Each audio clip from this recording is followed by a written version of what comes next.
All right, so I am here as a representative of the board, but I do have an off-script story. It's a chapter 2 to this fishing story. I'm sorry, Mayor. We had the decision to make a couple months ago to where we had to drain the pond.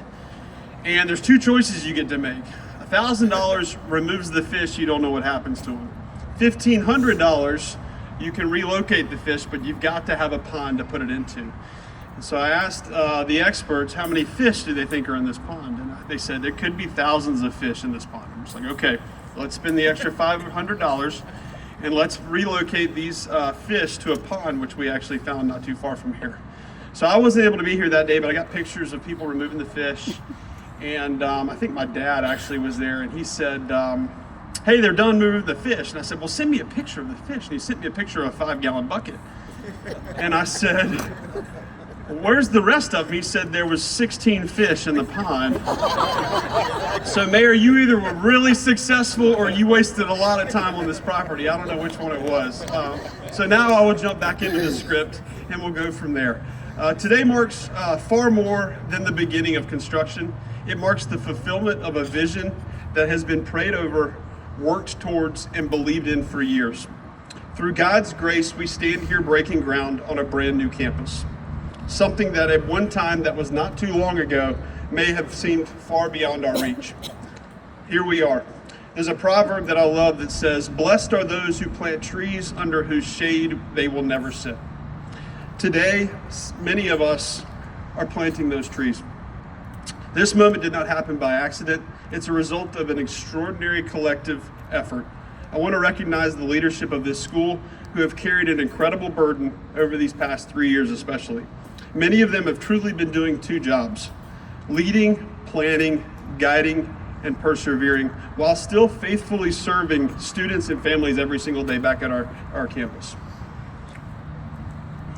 Their dedication, their passion, and their unwavering belief is what Grace Christian School can be, and that's what makes this possible.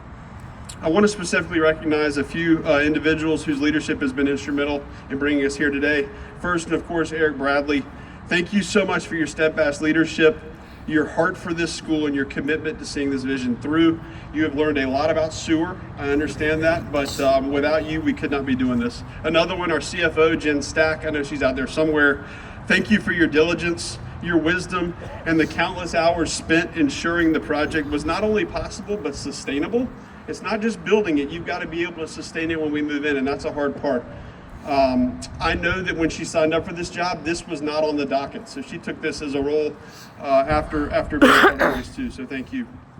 And finally, on the staff side, Michelle Bandy, who leads our capital campaign. We are not there yet. Please visit our table, but your passion, persistence, and ability to rally others around this vision is nothing short of extraordinary, so thank you so much. Would y'all please join me in thanking those that were able to do that?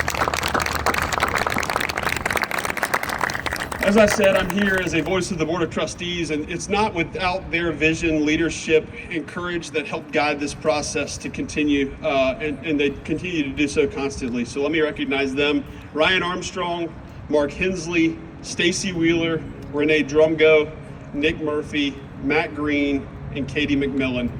And I'd also be remiss if I did not recognize several who previously served on the board to help make some of the earliest and what are the most difficult decisions that set this vision in motion.